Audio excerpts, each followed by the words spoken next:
हमें इंस्पायरेशन करना है, ठीक है। इंस्पायरेशन में हम क्या करते हैं, बाहर की हवा अंदर ले रहे हैं, राइट। तो एयर कहाँ से कहाँ मूव करती है, हायर प्रेशर से लोअर। तो आप एक चीज समझ लो कि बाहर का प्रेशर जब ज्यादा होगा तभी तो वो अंदर जाएगी।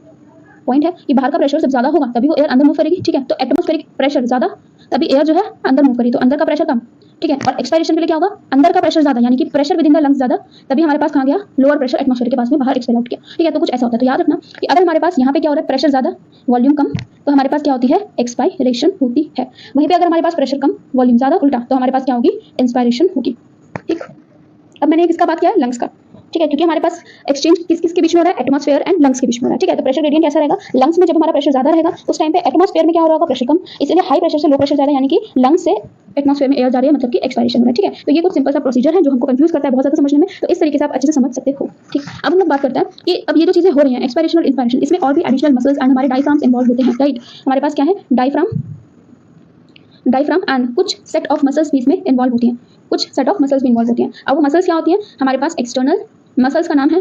अब ऐसा नहीं है ये क्या है, ये क्या है, that's simple the name of the muscle. आप लोग को क्या करना है, इस चीज को याद रखना है कि हाँ भाई ये चीज होता है मतलब होता है, दैट्स इट। साइंटिस्ट नहीं बनना है, नॉर्मल समझना है, ठीक है। तो सेट ऑफ मसल्स होती है कौन सी, external and internal intercostal muscles. Intercostal muscles ये नाम है एक तरीके से, जो कहाँ पे प्रेजेंट होती है, बिटवीन द रिब्स, ठीक है। बिटवीन द रिब्स में ये क्या होती है, प्रेजेंट होती है। फर्स्ट जो है एनसीईआरटी की लाइन बोलती है कि diaphragm and specialised set of muscles, external and internal intercostal muscles between the ribs help in generation of such gradient. तो ये जो ग्रेडियंट के थ्रू हम पढ़ रहे हैं ना, ग्रेडियंट क्या, प्रेशर ग्रेडियंट बेसिकली, ठीक है। तो इन सब चीजों में और भी हमारे पास क्या यूज होता है, diaphragm and specialised set of muscles जो इसको इनिशिएट करती है, ठीक। अब हमारे पास इंस्पायरेशन में क्या हो रहा है और एक्सपायरेशन में क्या कंडीशन हो रही है उसको देखते हैं, ठीक है। That is inspiration and here it is expiration, ठीक है। Inspiration and expiration. तो इंस्पायरेशन में हमारे पास क्या हो रहा होता है, initiated by contraction of diaphragm. Inspiration कब होगी, जब हमारे पास कॉन्ट्रैक्शन होगा, बस इतना याद रख लो, इस चीज को समझ लो, आपको कभी कंफ्यूजन नहीं होगी। ये मत समझो कि यार ये कैसे याद करें, ऐसा क्यों हुआ, ठीक है। नॉर्मल समझो कि इंस्पायरेशन में क्या हो रहा है, कॉन्ट्रैक्शन हो रहा है, किसका, कॉन्ट्रैक्शन हो रहा है किसका, मसल्स, कॉन्ट्रैक्शन ऑफ डायफ्राम। अब जब हम इंस्पायरेशन करते हैं, ठीक है, जब हम सांस लेते हैं तो हमें एनर्जी लगानी पड़ती है, करेक्ट, बहुत ही कम लगानी पड़े बट लगानी होती है।